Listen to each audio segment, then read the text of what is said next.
Assalamualaikum warahmatullahi wabarakatuh. Kami dari Kumpulan 2 dan pada hari ini kami akan membentangkan tentang tugasan 2 yang bertajuk Kekeliruan Makna dalam kalangan pelajar sekolah menengah. Sebelum kita mulakan pembelajaran kita pada hari ini, saya ada edarkan setiap orang borang untuk menguji tahap pemahaman anda semua sebelum kita mulakan pembelajaran kita mengenai kekeliruan makna. Saya nak awak semua jawab dulu soalan-soalan tu.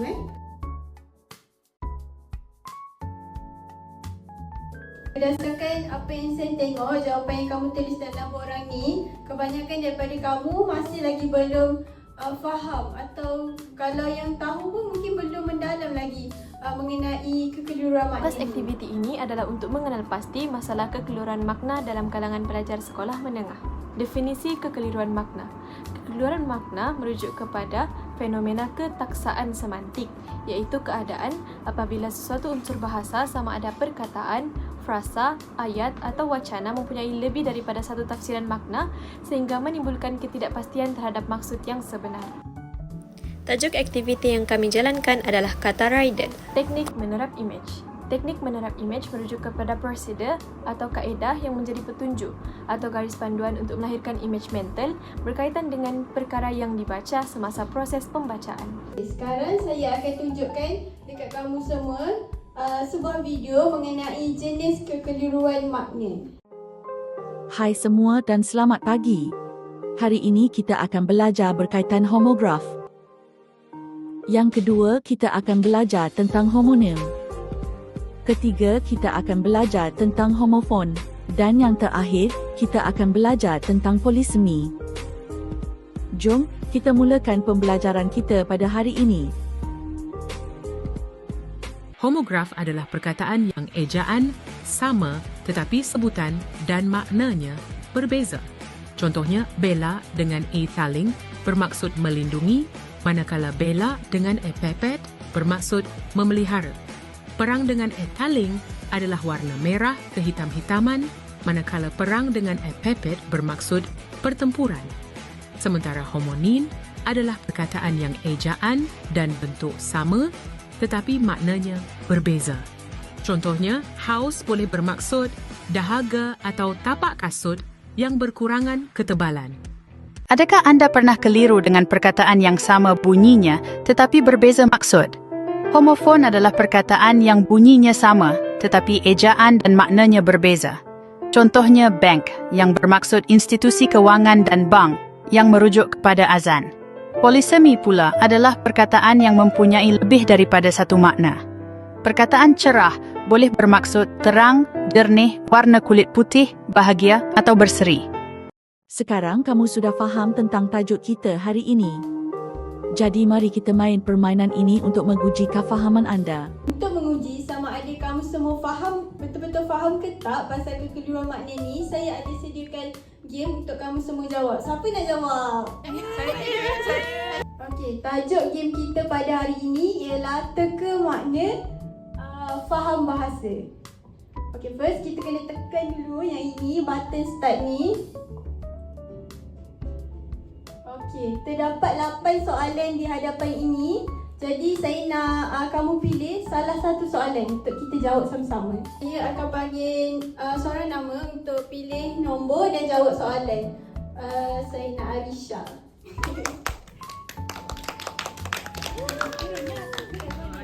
Ada 8 soalan dekat depan ni. Awak nak soalan yang mana satu? Saya nak nombor 7. 7, okey. Kambing itu dibela oleh Imran sejak tahun lepas. Perkataan dibela di sini merujuk kepada A. Okay, kita tengok betul ke tak? Betul! Tanya. Seterusnya saya akan pilih Ain. Ain, awak nak jawab soalan nombor berapa? Nombor 2.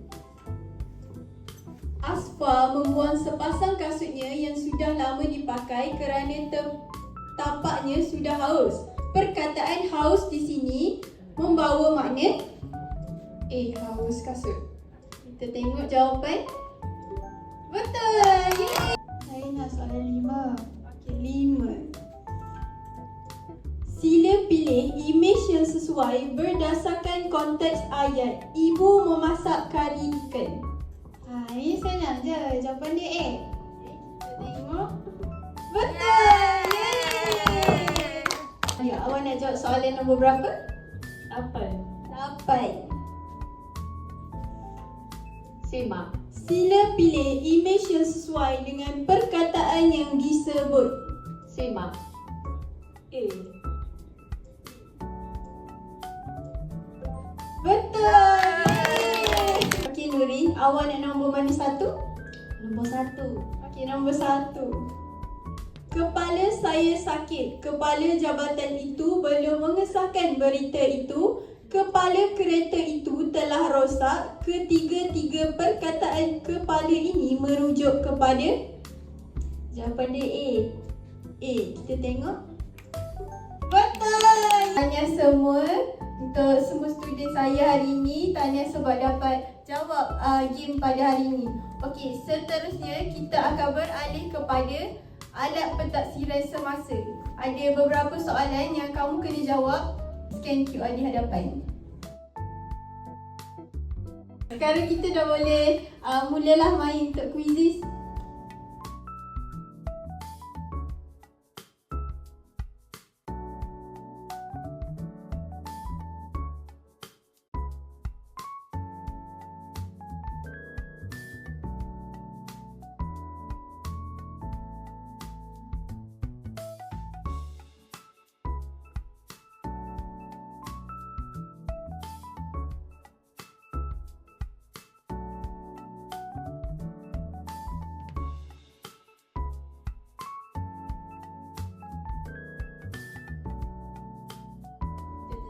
Setelah apa yang kita belajar tadi tu, cikgu ada sediakan QR Google Form mengenai pentaksiran BBM, homograf, homofon, polisemi dan homonim. So saya nak awak semua scan lagi sekali QR ni.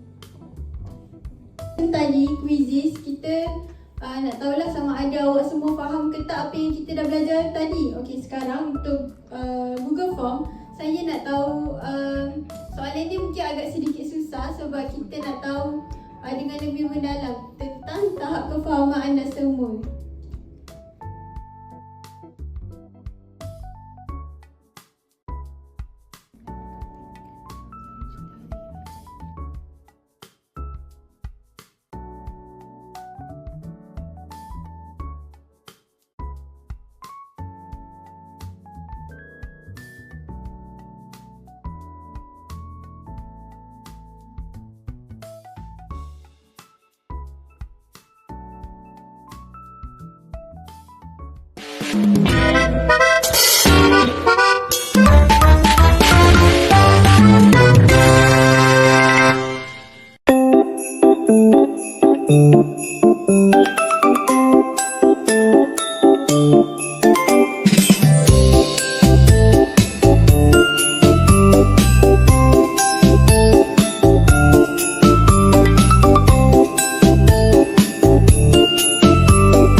Simak.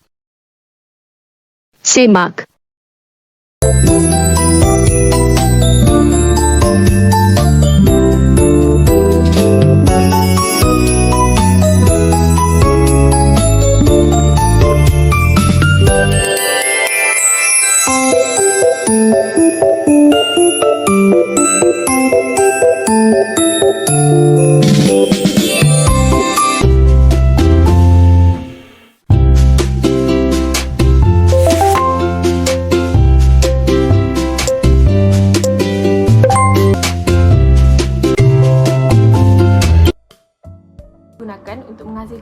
game ini adalah Canva yang digunakan untuk menghasilkan bahan visual untuk pembentangan.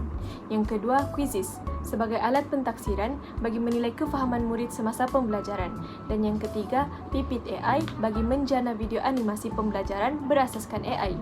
Wordwall, latihan interaktif bagi pengukuhan dan pentaksiran dalam pengajaran dan pembelajaran.